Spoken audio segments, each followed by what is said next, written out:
একটা ইন্টারেস্টিং জিনিস আপনাদেরকে দেখাই, জাপানিজরা কি পরিমাণ শৌখিন। দেখেন এই যে এই গাছগুলো দেখছেন, এগুলো কিন্তু সবগুলো স্ট্রবেরির গাছ, এইভাবে লাইন ধরে লাগানো হয়েছে।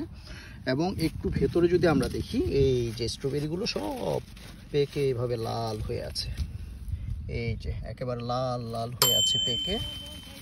এই যে ভেতরেও কিন্তু প্রচুর স্ট্রবেরি এভাবে পেকে লাল হয়ে আছে।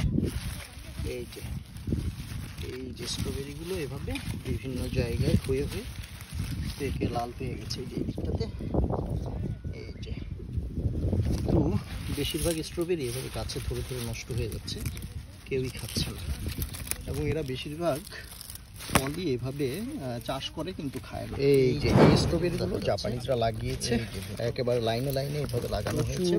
প্রত্যেকটাতে স্ট্রবেরি পেকে আছে, কিন্তু এই স্ট্রবেরিগুলো তারা খাচ্ছে না। এইভাবে হচ্ছে তারা এই ফলগুলোকে শখের বশে লাগায়, কিন্তু খায় না, নষ্ট করে সবগুলোকে।